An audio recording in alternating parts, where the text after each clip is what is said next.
तथापि सदर योजनेअंतर्गत प्रस्तावित केलेले अपात्रतेचे निकष लागू केल्यामुळे तसेच पात्र शेतकऱ्यांच्या थकीत कर्जावर संबंधित व्यापारी बँकेकडून काही प्रमाणात सूट हेअरकट देण्यात येणारे असल्यामुळे सदर योजनेसाठी त्यापेक्षा कमी प्रमाणात निधी लागण्याची प्राथमिक अंदाज आहे। म्हणजे मुद्दामून या अटी टाकल्यात का? या नोटचा तोच अर्थ निघतो की या अटी मुद्दामून टाकण्यात आल्या ताकी तिथं असणाऱ्या शेतकऱ्याला जास्त मदत नाही झाली पाहिजे। 35,000 कोटीची घोषणा अध्यक्ष महोदय झाली, पण या अटीचा आम्ही अभ्यास केल्यानंतर आम्हाला असं वाटतं की 12-13 हजार कोटीपेक्षा जास्त मदत होऊ शकणार नाही।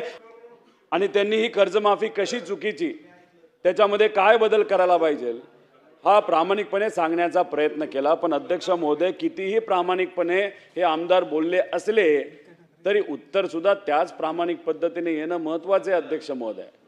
पण दुर्दैव असं थातूर मातूर उत्तर तिथं दिलं गेलं आणि मग ह्या ज्या अटी आहेत त्या तशाच्या तशा अध्यक्ष महोदय तिथं राहिल्या। अध्यक्ष महोदय, हा GR जर आपण बघितला तर दुसऱ्या पानावर आपण जेव्हा जातो तेव्हा कर्जमुक्तीच्या अंतर्गत जर तिसरा मुद्दा आपण वाचतो त्याच्यामध्ये सरकारने एक अट अशी टाकलेली की 2019ची जी कर्जमाफी महात्मा ज्योतिबा फुलेंच्या नावाली जी कर्जमाफी आली होती त्या योजनेचा लाभ ज्या ज्या शेतकऱ्यांनी घेतलेला आहे त्या शेतकऱ्याला या योजनेमध्ये लाभ फक्त 50,000 रुपयाचा अध्यक्ष महोदय तिथे मिळणार आहे। ही अट टाकायचं कारण काय अध्यक्ष महोदय? तुम्हा आपल्या सगळ्यांना माहिती, गेल्या 5-6 वर्षामध्ये अतिवृष्टी झाली, कुठे कमी पाऊस पडला, सोयाबीनचे भाव वाढले नाहीत, कापसाची तशीच परिस्थिती, कांद्याची तीच परिस्थिती, खताचे भाव वाढत चाललेले, पेट्रोल डिझेल महाग झालेले, खर्च शेतकऱ्याचा वाढतोय, लाईटच्या बाबतीत तशीच परिस्थिती। आणि मग अशा परिस्थितीमध्ये अध्यक्ष महोदय गेल्या 5 वर्षामध्ये शेतकऱ्याला कुठेही नफा झाला नाही, खर्चही निघालेला नाही, मोठ्या प्रमाणात या शेतकऱ्याचं अध्यक्ष महोदय नुकसान झाले।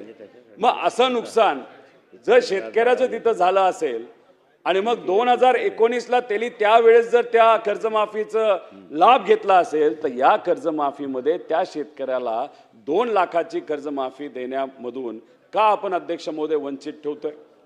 अध्यक्ष महोदय, चांगला पिकाला भाव मिळावा याची जबाबदारी सरकारची, खताचे रेट कमी असावी ही सरकारची जबाबदारी, जर अवकाळी पाऊस आला, अतिवृष्टी झाली, त्यात जर शेतकऱ्याचं नुकसान झालं त्या शेतकऱ्याला त्यातून बाहेर काढण्याची जबाबदारी मायबाप सरकारची आहे। मग सरकार कुठेतरी त्यावेळेस कमी पडलं म्हणून आपला हा शेतकरी आज अडचणीत आलाय, मग त्या शेतकऱ्याला त्या अडचणीतून बाहेर काढण्याची जबाबदारी जर सरकारची असेल तर अध्यक्ष महोदय 2019ची जी अट टाकली आहे तर कृपा करून या जनतेला मी विनंती करतो ती अट काढण्यात यावी। अध्यक्ष महोदय, ज्या शेतकऱ्याचं कर्ज 50,000पेक्षा जास्त आहे त्यांनी 2019ला पण त्या योजनेचा लाभ घेतलाय, अशा शेतकऱ्याला आधी जो अतिरिक्त पैसा आहे म्हणजे 50,000च्या पुढे त्याचं कर्ज असेल, समजा 1 लाख असेल तर आधी 50,000 भरावे लागतात आणि मग त्याला या 50,000 रुपयाचा लाभ मिळणार।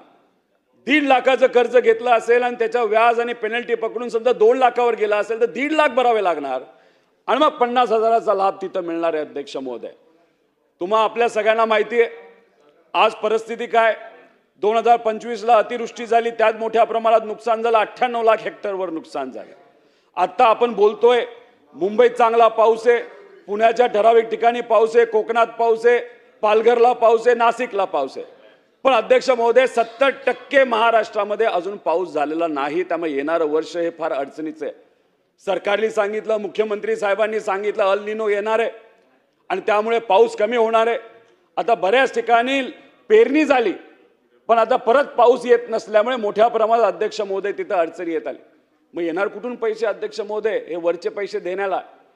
त्यामुळे ही जे OTSची अट आहे की 50,000च्या पुढे 2019चा लाभ घेतलेला शेतकरी जर 50,000च्या पुढे त्याचं कर्ज आणि पेनल्टी असेल आणि त्याला वरचे पैसे भरूनच 50,000चा तिथं लाभ मिळणार असेल तर अध्यक्ष महोदय योग्य नाही। त्यामुळे आमची विनंती आहे सरकारला की 2019ची अट काढा, 50,000 रुपयाची अट काढा आणि सरसकट 2 लाखापर्यंत अध्यक्ष महोदय तिथं मदत या सगळ्या शेतकऱ्यांना झाली पाहिजे असं आमचं मत आहे। अध्यक्ष महोदय, प्रोत्साहनपर लाभ जे लोक रेग्युलर आहेत, म्हणजे कोल्हापूरचे असतील, काही कोकणातले असतील आणि काही इतर सांगली आणि त्या भागातले असतील, जे रेग्युलर आहेत, नाही तर फळबागा असणारे शेतकरी, त्या शेतकऱ्यांसाठी या योजनेच्या अंतर्गत अध्यक्ष महोदय फक्त 50,000 रुपये देण्यात आले. अध्यक्ष महोदय, आमची विनंती 50,000 न ठेवता 1 लाखापर्यंत आपल्याला देता येते का याचा प्रयत्न अध्यक्ष महोदय करावा. पण अध्यक्ष महोदय, याच्यामध्ये सांगत असताना त्यांनी काय अट टाकली बघा अध्यक्ष महोदय, तथापि हा शब्द फार घातक आहे.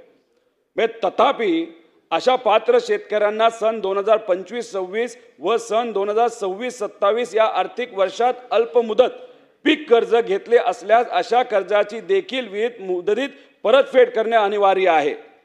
म्हणजे 25-26 मध्ये हे वर्ष जे जूनला संपलं ते, आणि 26-27 मध्ये जे वर्ष अजून संपायचे ते, म्हणजे तुम्ही शेतकऱ्याला सांगता बाबा अजून 1 वर्ष तुला थांबावं लागतंय, मग 1 वर्ष जर तू कर्जबाजारी नाही झाला, तुझं रेग्युलर जर कर्ज असेल तर मग 1 वर्षानंतर आम्ही तुम्हाला ती मदत देणार आहे. म्हणजे अल निनो येणार आहे हे आपणच सांगतोय सरकार म्हणून, आणि दुसऱ्या बाजूला आपण म्हणतोय की नाही तुला रेग्युलर राहावं लागेल मग तुला हा लाभ दिला जाईल. अध्यक्ष महोदय, हे योग्य नाही. अध्यक्ष महोदय, 2017ला जी कर्जमाफी झाली होती छत्रपती शिवाजी महाराजांच्या नावाली, त्यावेळेस 14 लाख शेतकरी हे रेग्युलर होते. अध्यक्ष महोदय, 2019ला महात्मा फुलेंच्या नावाली जी कर्जमाफी झाली तेव्हा 14.5 लाख शेतकरी हे तिथं रेग्युलर होते. 2022ला सुद्धा जेव्हा रेग्युलर शेतकऱ्यांना त्या ठिकाणी कर्जमाफी देण्यात आली तेव्हा 14 लाख अध्यक्ष महोदय तिथं शेतकरी होते. आणि मग आता सरकार काय सांगतं, आता रेग्युलर असणाऱ्या शेतकऱ्याची संख्या 23 लाख. हा कुठून आला अध्यक्ष महोदय आकडा?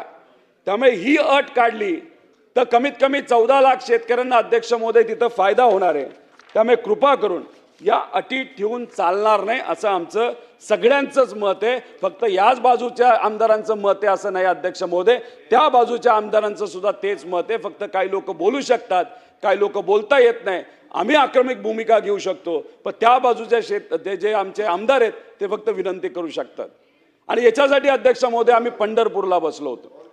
पंढरपूरला आम्ही अन्नत्याग आंदोलन केलं, आमच्या अन्नदात्यासाठी 3 दिवस बसलो. महाजन साहेब तिथे आले. महाजन साहेबांनी आमच्या सर्वांसमोर मीडियासमोर मुख्यमंत्री साहेबांची चर्चा केली. आणि मग चर्चा केल्यानंतर त्यांनी आम्हाला सांगितलं, चला जेव्हा अधिवेशन चालू होईल त्याच्या आधी म्हणजे 22 तारखेच्या आधी आपण चर्चा करू, बसूया, सर्व शेतकरी नेत्यांना आपण विश्वासात घेऊ. आणि अध्यक्ष महोदय, फक्त आम्ही आमच्या पदाधिकाऱ्यांची नावं दिली नाही, आमच्या नेत्यांची नावं नाही दिली, आम्ही शेतकऱ्यांच्या नेत्यांची सुद्धा नावं दिली, आम्ही इतर पक्षांच्या नेत्यांची सुद्धा नावं अध्यक्ष महोदय त्याच्यामध्ये दिले. मुनगंटीवार साहेबांचं सुद्धा नाव आम्ही त्याच्यामध्ये घेतलं होतं, राजू शेट्टींचं नाव घेतलं होतं, अजित नवलेंचं नाव त्याच्यामध्ये घेतलं होतं, त्याच्याचबरोबर बच्चू कडूंचं नाव घेतलं होतं. नाही, मी माझं पत्र दिलंय भाऊंचं नाव, कारण का आम्ही अनेक वेळा त्यांना महाराष्ट्रातल्या लोकांच्या बाजूने लढताना तिथं बघितलेलं आहे, म्हणून तुमचं अध्यक्ष महोदय यांचं नाव आम्ही तिथं दिलं होतं. आणि या सगळ्यांचं नाव देत असताना त्यात राजकारण होऊ नये अशी आमची भूमिका होती. अध्यक्ष महोदय, 22 जूनपर्यंत आम्ही वाट बघितली, आम्हाला कुठं संदेश नाही, मेसेज नाही, काय नाही. आणि मग त्यानंतर आम्ही छत्रपती संभाजीनगरला गेलो. तिथं जाऊन आम्ही रास्ता रोको केला. दुसरी आमच्याकडे कुठला पर्याय नव्हता, कारण का अधिवेशनामध्ये आमचे नेते बोलत होते पण त्यांना उत्तर थातूरमातूर दिलं जात होतं, कुठेही कॉन्क्रीट उत्तर दिलं जात नव्हतं. आणि मग तिथं परत एकदा महाजन साहेबांचा फोन आला, त्यांनी विनंती केली. बऱ्याच लोकांना तिथं रस्ता अडवल्यामुळे त्रास होत होता म्हणून लोकांचा विचार केला, आम्ही मान्य केलं. आम्ही मुंबईत आलो, मुख्यमंत्री साहेबांना भेटलो. मुख्यमंत्री साहेब होते, महाजन साहेब होते, इतरही सर्व आमदार होते. मुख्यमंत्री साहेबांची चर्चा होत असताना त्यांनी सांगितलं, म्हणजे त्याच्यात आकड्याची चर्चा झाली, त्यांचे वेगळे आकडे होते, आमचे वेगळे आकडे होते. मग त्यांनी सांगितलं, एक काम करा, परदेशी समिती जी आहे, म्हणजे प्रवीण परदेशींच्या अध्यक्षाखाली ही समिती केली होती, ज्यांनी हा अहवाल अध्यक्ष महोदय तिथं दिला आणि याच्यावर या सरकारने कर्जमाफी दिली. मग अध्यक्ष महोदय आम्ही म्हणलो ठीक आहे, प्रवीण परदेशी साहेबांना आम्ही तिथं जाऊन भेटतो. आणि मग प्रवीण परदेशी साहेबांना आम्ही भेटलो, त्यांना पत्र दिलं की आमचे काही आमदार आपल्याला भेटू इच्छितात आणि आपण त्या बाबतीतली चर्चा करूया. आमच्याकडे जे काही पुरावे आहेत, जे आकडे आहेत, आपण ओपन चर्चा करू, मार्ग काढून सरकारने त्या बाबतीतली घोषणा या अधिवेशनामध्ये करावी. आणि मग ती विनंती केल्यानंतर अध्यक्ष महोदय हे मी पत्र आपल्याला दाखवतो, त्यांनी हे पत्र काढलं, आम्हाला सांगितलं अशा पद्धतीची बैठक 8 तारखेला आपण ठेवलेली आहे. आणि मग आम्ही तिथं गेलो. 10:30ची बैठक होती, आम्ही 10लाच गेलो. इतर अधिकारी आले, पण दुर्दैव असं प्रवीण परदेशी साहेब तिथं नाही आले, त्यांना काहीतरी महत्त्वाचं काम निघालं. आणि मग मला तिथे बसणाऱ्या अधिकाऱ्यांनी असं सांगितलं की त्यांना कुणीतरी सांगायला लावलं की ही जी समिती आहे ज्यांनी हा अहवाल त्या ठिकाणी दिलेला आहे, आता ती बरखास्त झाली, आता त्यांच्याकडे भेटून काही फायदा नाही. मग अध्यक्ष महोदय, आम्हाला का सांगितलं त्यांना जाऊन भेटायला? अध्यक्ष महोदय, इथं आम्ही कुठलंही राजकारण न करता प्रामाणिकपणे काय प्रयत्न करतोय की चर्चेतून कुठेतरी या 70% शेतकऱ्यांना तिथं अध्यक्ष महोदय न्याय मिळाला पाहिजे. अध्यक्ष महोदय, त्याच्याच बरोबर आम्हाला हा कागद हाती आला. हा कागद कुठला आहे तर कॅबिनेटमध्ये एक नोट त्या ठिकाणी सर्क्युलेट केली गेली होती. अध्यक्ष महोदय, जेव्हा हा निर्णय घेतला जात होता तेव्हा सर्व मंत्र्यांना ही नोट दिली गेली होती. त्या नोटवर अध्यक्ष महोदय काय लिहिलंय, परत तथापि, म्हणजे हा शब्दच एकदम डेंजरस आहे आणि भीतीदायक आहे असं आम्हाला वाटायला लागले. तथापि सदर योजनेअंतर्गत प्रस्तावित केलेले अपात्रतेचे निकष लागू केल्यामुळे तसेच पात्र शेतकऱ्यांच्या थकीत कर्जावर संबंधित व्यापारी बँकेकडून काही प्रमाणात सूट हेअरकट देण्यात येणारे असल्यामुळे सदर योजनेसाठी त्यापेक्षा कमी प्रमाणात निधी लागण्याची प्राथमिक अंदाज आहे. म्हणजे मुद्दामून या अटी टाकल्यात का? या नोटचा तोच अर्थ निघतो की या अटी मुद्दामून टाकण्यात आल्या ताकी तिथं असणाऱ्या शेतकऱ्याला जास्त मदत नाही झाली पाहिजे.